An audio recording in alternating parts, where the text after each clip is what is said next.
પ્રથમપુરમાં ફેર મતદાન પૂર્ણતાની આરે છે। સાંજના 5:45 વાગ્યા સુધીમાં 1224 માંથી 812 મત પડ્યા છે। મતદાન મથકે હાજર મતદારો મતદાન કરી શકશે। મહીસાગરના પ્રથમપુરમાં 220 બૂથ પર ફેર મતદાન, બૂથ કેપ્ચરિંગની ઘટના બનતા ફેર મતદાનનો મોટો નિર્ણય કરવામાં આવ્યો।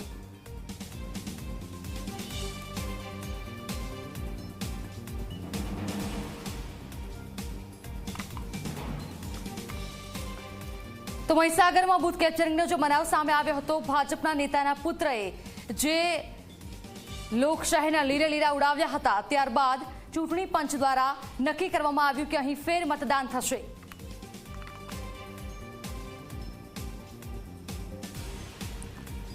તો આજ મુદ્દે સંવાદદાતા અર્પણ કાયદાવાલા અમારી સાથે જોડાયા છે। અર્પણ, આજે ફેર મતદાન થયું પ્રથમપુરમાં, તમામ ચોકસાઈથી આજે મતદાન કરવામાં આવ્યું, કેવો માહોલ રહ્યો? અત્યાર સુધીમાં કેટલું મતદાન થયું?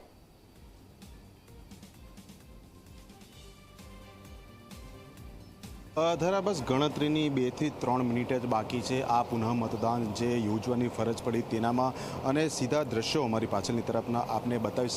ફક્ત 2 થી 3 મિનિટનો સમય બાકી છે। કોંગ્રેસના જે ઉમેદવાર છે પ્રભા તાવિયાડ સહિત જિલ્લા કલેક્ટર, પોલીસ અધિકારીઓ, ઓબ્ઝર્વર સહિતના તમામ લોકો આ પ્રાંગણમાં ઉપસ્થિત છે।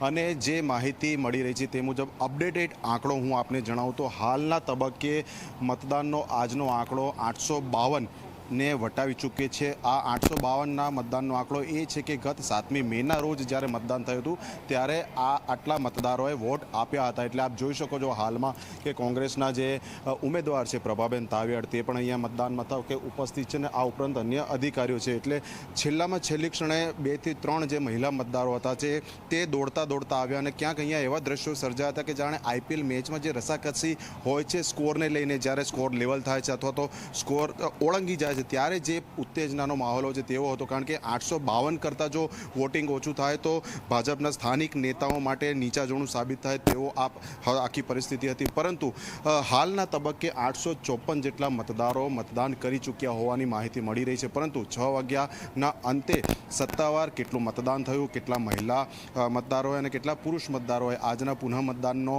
ભાગ લીધો, પોતાના મતાધિકારનો ઉપયોગ કર્યો, તે સત્તાવાર માલુમ પડશે। એટલે બસ મતદાન પૂર્ણ થવાને ફક્ત 2 મિનિટની વાર છે, અને હવે નહિવત કહી શકાય તેવા મતદારો એક અથવા તો 2 વ્યક્તિ ક્યાંક કોઈક મતદાન મથકમાં પ્રવેશતા હોય તેવું હાલ લાગી રહ્યું છે। એટલે મતદાનની પ્રક્રિયા પૂર્ણ થઈ ગઈ છે। ભાજપના આગેવાનો છે અને કોંગ્રેસના ઉમેદવાર પણ છે।